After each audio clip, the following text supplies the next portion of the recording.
Kære elevhold 25-26, først og fremmest tak for en ny elevers aften. Det var dejligt at se jer her på Hellebjerg. For et par år siden, der lavede jeg en video med 16 Hellebjerg-elever, som sad i slutningen af året og kiggede tilbage på året, der var gået. Det blev en snak om både det, der var svært, det, der havde været fedt, og alt der imellem. Selvom den video har et par år på bagen, så synes vi stadig, at den er enormt relevant at kigge på og snakke om. Det fungerer sådan i videoen, at der kommer 4 forskellige temaer. Efter hvert tema, så er der et lille spørgsmål, som vi gerne vil have, at du snakker om sammen med dine forældre. Det vil sige, at når temaet har været der, spørgsmålet står der, så pauser man lige, og så kan man trykke play igen, når man har snakket om det, man nu skal. Vi håber, det giver anledning til en masse gode snakke derhjemme, således at du er mest muligt klar til at starte på Hellebjerg. Vi glæder i hvert fald os til at se dig her til august, når du kommer kørende ind lige herover af indkørslen. Vi ses. Den første tid på Hellebjerg, det var en meget blandet fornemmelse. Det var meget svært sådan at komme væk derhjemmefra, ligesom starte på en ny, men man vidste ligesom, at alle dem, der også var startet her på Hellebjerg, de var i samme situation, som man selv stod i. Så man fik ligesom klaret igennem sig det hele. Og det her med, at der er mange, der siger, at efterskole det er det fedeste i hele ens liv, det er det altså ikke fra dag 1 af. Man har ligesom nogle ting, der skal opbygges, og det fik vi også gjort sammen ved hjælp af nogle ture, vi var på, introture og en masse introdage, hvor man ligesom sådan lærte hinanden at kende og snakke lidt på tværs.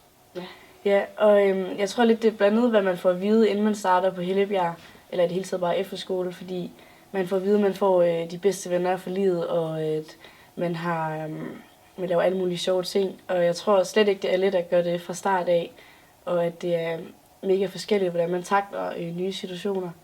Det er i hvert fald også meget forskelligt, hvordan vi to har haft vores start på Hellebjerg. Ja, det må man sige. Hvordan synes du, det var? Som jeg sagde, så var det sådan meget blandet, og man kan sige, at der var nogle ting, der skulle bygges op. Men nu sidder vi jo så cirka et halvt år inden, og nu er man så taknemmelig for, at man ligesom tog det valg, man tog dengang at tage på efterskole.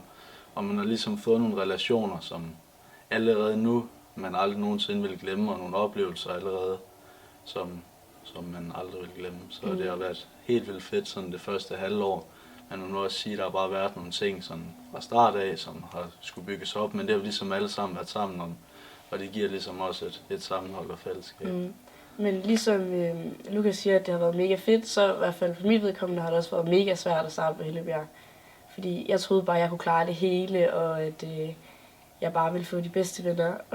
Men jeg starter egentlig med sådan første nat overhovedet ikke at sove, og egentlig savne mine forældre.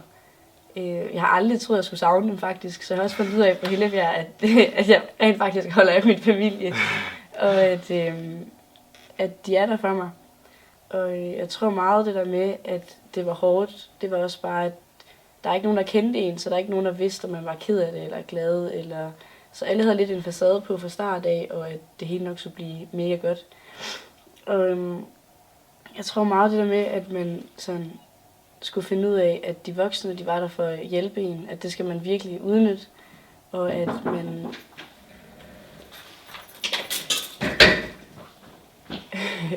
man skal virkelig udnytte, at de voksne, de godt vil være der for en, og man skal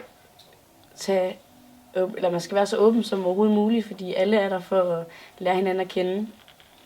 Og jeg tror det vigtigste er virkelig, at man giver det en chance, og man ikke tager hjem, i hvert fald, fordi jeg har valgt at tage hjem allerede anden dag, og det kan være mega svært, fordi jeg tænkte, jeg kommer aldrig tilbage på den skole igen, og efterskole er overhovedet ikke mig, og jeg savner mine venner og min familie og alt derhjemme. Men hvis så starter med at give det en chance, og man bliver der, så sådan, man kommer der er lige et stykke, hvor man synes, det er godt nok at træls, men så kommer man igennem det, og så er jeg i hvert fald mega glad for, at jeg stadig er her nu, fordi det er noget af det bedste, der er sket i mit liv. Men man kan også sige sådan, hvis man nu vælger at tage hjem nogle af de første dage, hvor man måske ikke har det så fedt, så er det også bare svært at komme tilbage til noget, man ikke har været vildt glad for. Så det er meget vigtigt sådan lige at give det en chance. Yeah. Og sådan, også som Ellen sagde, så udnyt de her lærere, der er her, og familie. Fordi når du kommer ud, så starter du ligesom på en frisk, og du har måske ikke de tætteste relationer med nogen herude, og har svært ved at sådan tage fat i nogen på din egen alder, eller sådan. Og man skal virkelig huske det der med, at lærerne, de er der kun for at hjælpe en, og at man skal ikke tro, at man skal kunne klare 2 uger, men at man måske bare skal tage en time ad gangen. At det er bare en sejr, at man bare er der en dag, og at små skridt ad gangen, så kan man komme meget langt i hvert fald. Og så husk at give jeres forældre et kald en gang imellem. Det bliver de glade for, og det bliver de selv glade for i længden. Så det er nok de bedste tip herfra. I starten, de første par dage, var det meget sådan svært, fordi man skulle lige i gang og det hele. Man skulle lige lære folk at kende. Men jeg fandt hurtigt ud af, at man skulle bare være i fællesarealerne og møde nye mennesker. Og så få en god relation til sine roomies. Og så tale med lærerne, mentorlæreren og mentorgruppen. Ja, og så sådan det der med sådan den første tid på Hellebjerg, sådan at vi jo alle sammen sådan i samme båd, så det der med at komme ud på fællesarealerne, sådan, selvom det måske kan være lidt grænseoverskridende, når man tænker, jeg er lidt generet og sådan noget, så bare komme ud, fordi andre har det på samme måde, så sådan, du er ikke den eneste, der generer dig, man er ikke den eneste, der sådan lige skal prøve sig frem og sådan noget, så det gør man også i fællesskab, så det er sådan vigtigt, at man sådan prøver at kaste sig ud i det, og sådan tager det sådan, step by step. Sådan noget andet også, jeg sådan fandt ud af, det der med, at det hele kommer ikke på én dag, og sådan, uanset om man sådan er den mere generede type, eller man sådan er meget frembrusende og ligesom klarer det på én dag, så når vi det alle sammen. Så selvom man måske tænker, det er hårdt, det er alle de andre, de har fået en masse venner, så kommer det lige så stille, og sådan, alle sådan, har hver deres tempo ligesom at åbne op på. Og selvom man tror, at folk de har fundet deres bedste venner ude på skolen, deres vennekreds, så har de det ikke. Det er bare fordi folk ligesom prøver, og sådan, alle har den følelse af, at jeg er den eneste, der er alene, og sådan noget. Det er man ikke, så man skal bare sådan kaste sig ud i det og få snakket med en masse og sådan noget. Ja, det er rigtigt, det Freja siger, at man vil føle sig alene på et eller andet tidspunkt, hvor man ser, at andre går med nogen, og de har det pisse sjovt, og man bare går sådan selv op på sit værelse. Men så kommer man derop, og så sidder 1-2 roomies også deroppe, og sidder heller ikke med nogen helt nye den første uge. Det er meget normalt, altså. Ja, og sådan, man vender sig til, at man skal ikke være sammen med nogen 24/7. Nej. Altså, det er også okay lige at tage sig en pause. Det er okay lige at sådan, gå lidt alene og sådan noget, fordi ellers får man også bare stress af hinanden. Altså, man skal huske også at sådan, tage tiden for sig selv. Sådan, det lærte jeg i hvert fald sådan lidt på den hårde måde, at jeg sprang sådan meget ud i det hele, og ville være med i det hele, og skulle være med der, og sådan. Og så på et tidspunkt, så ramte jeg bare en mur, hvor så kunne jeg ikke overskue mere, og så blev dagene pludselig sådan lidt besværlige, jeg sådan vågnede op, og kunne ikke lige overskue det.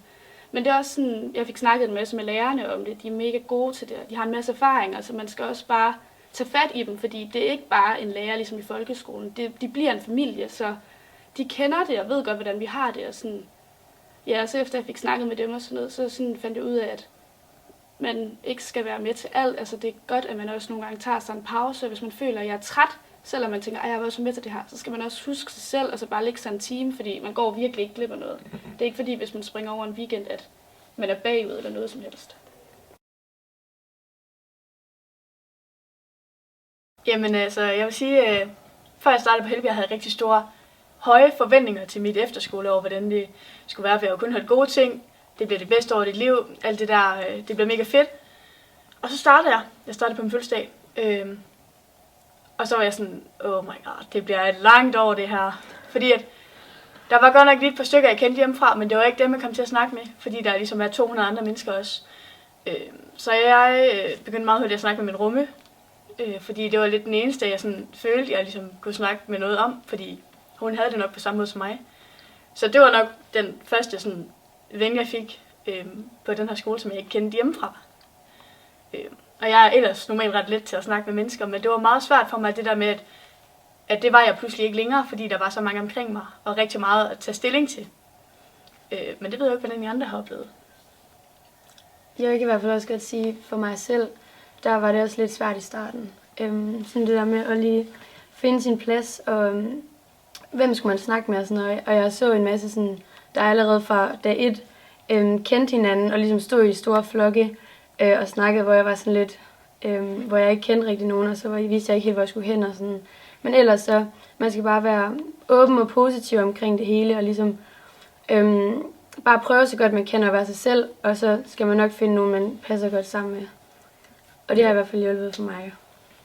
Ja, jeg synes også, altså starten, den var rimelig svær og sådan noget med, at man ikke rigtig kendte nogen nu kommer jeg langt væk fra, så jeg havde ingen, det jeg kendte, der hvor jeg kom hernede.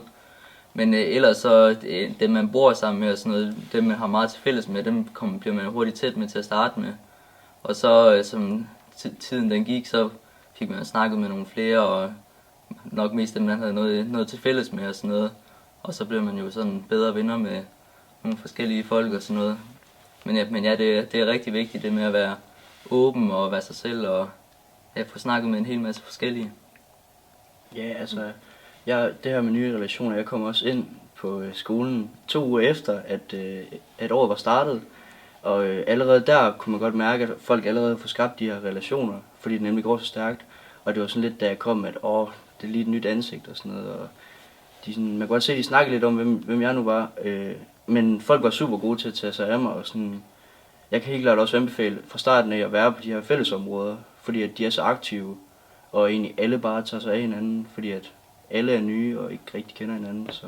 Altså, ja, jeg spiller meget klaver og sådan noget, så inde i vores fælleshal, der har vi et flygel, så nogle aftener og sådan noget, så har jeg bare sat mig derind og spillet lidt, og så er det lige pludselig kommet lidt flere mennesker, og så har vi siddet og spillet lidt og sunget lidt, og snakket lidt med lidt forskellige, så sådan kan man jo også få nye relationer med folk ved at sidde og snakke med folk, når man laver noget, man godt kan lide og sådan noget. Mm. Det der med den nye relationer, det kan også være, for eksempel når vi bytter værelse. Vi bor jo 3 forskellige steder her på Helligberg, så vi bytter 2 gange. Og første gang, der boede jeg sammen med 2 piger, som jeg holdt rigtig meget af. Vi blev rigtig tætte. Og så skulle jeg lige pludselig have et nyt værelse. Og så blev jeg jo mega nervøs, fordi jeg tænkte, åh nej, det bliver jo ikke lige så godt som det var før. Men så fik jeg jo det her nye værelse.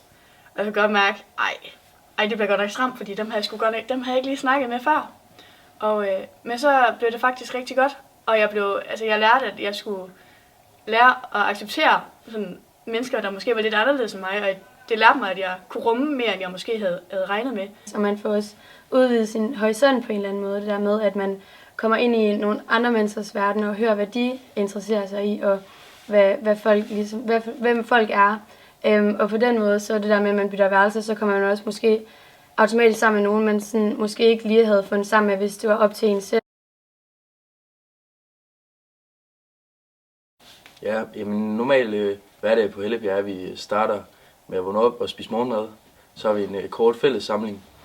Og så starter det første modul, det kan fx være dansk. Og så har vi kort pause derimellem, hvor vi egentlig kan så have vores linjefag, som er fodbold for mig.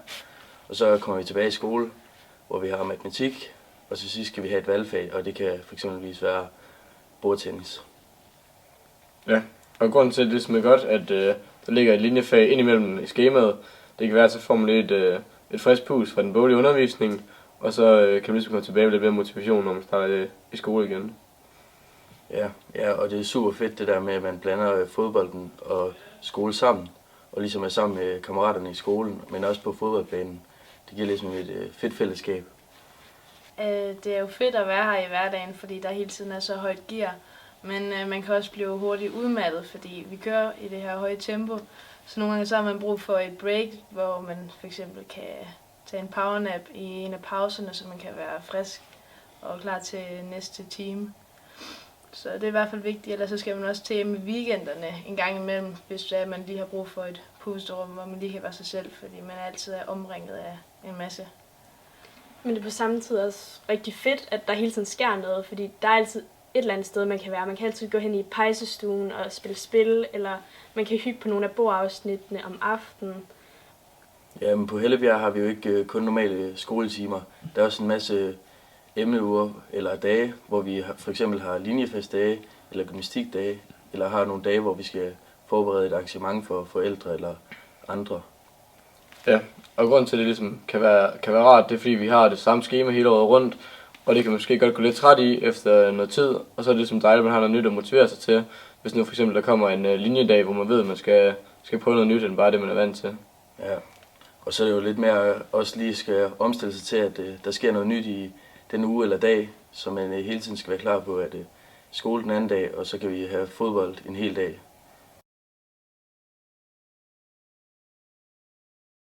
Her på Hellebjerg, der har vi mange forskellige fællesskaber, og vi kan især mærke sådan, fællesskabet i gymnastikken. Og vi begyndte her på gymnastikken i starten af året, men det er først her til vinter, vi rigtig er begyndt at få det meget. Og til gymnastik, der springer vi, og vi laver serier, og vi øver egentlig til de her opvisninger, som vi skal lave senere hen ad året. Og her efter de første opvisninger, vi har lavet indtil videre, så kan man tydeligt mærke sådan fællesskabsånden, uden det lyder for klichéagtigt. Man kan også mærke fællesskabet tydeligt på de forskellige linjer, vi har, hvor man både har et fællesskab fælles hele linjen sammen, men også de forskellige hold eller grupperinger på linjen, hvor man både kan mærke det, når man er ude til kampe eller races, som adventure-linjen har, eller noget helt andet. Og det er også noget, der gør noget rigtig godt for sådan det store fællesskab på Hellebjerg, at man man har nogen, man bor med, men man har også det her fællesskab, man har på linjen. Vi har også i hvert fald nogle små fællesskaber rundt omkring. Det er især om aftenen, vi nogle gange oplever dem. Det kan være det, man overtræner med i fitten, eller det, man spiller et brætspil med inde i pejseren. Ja, og så er det jo også et fællesskab på de her ture, vi er ude på med skolen. Vi har blandt andet lige været på en skiferie, hvor jeg i hvert fald helt klart kunne mærke, at der var et Hellebjerg inden skiferie og et Hellebjerg efter skiferie. Fordi man ligesom prøver at være sammen på sådan en helt ny måde, end at det lige er på skolen. Så det synes jeg i hvert fald, det var en helt vildt fed oplevelse. Altså i hvert fald sådan en ting, der sådan står meget ud for mig på Hellebjerg, sådan, hvad jeg synes er allerfedest ved at gå her, det er sådan meget det her med sådan den fællesskabsfølelse, man har på skolen. Både blandt elever, men samtidig også med lærerne, fordi at dem tilbringer man også en del tid med, så dem lærer man også ret hurtigt at kende. Og det er sådan meget det her med, sådan, når de giver noget af sig selv, så giver man også noget den anden vej, og det skaber nogle rigtig gode relationer. Altså jeg synes maden her, den er helt vildt god. Altså vi har jo lige den der vegetar- og fiskeoverdisk, der nogle gange godt kan være lidt kritisk. Men det kommer vi igennem, og alle så siger, at det er ret lækker. Ja, altså jeg synes også helt klart det her med nye venskaber og relationer til andre mennesker, som man aldrig har kendt før, og det her med, hvor hurtigt det egentlig går, at man får nye venner, det synes jeg er ret fascinerende og ret spændende. Jeg synes også en helt vildt fed ting ved at gå på Hellebjerg, det er, at man sådan er væk hjemmefra, og at man ikke længere bor med sin familie, men at man faktisk bor med nogle af ens bedste venner. Og at man ligesom også sådan får lidt brudt en grænse ved, at man også sådan fra første dag, man faktisk bor med nogen, man ikke kender, men så sådan får dannet et rigtig godt bånd til dem.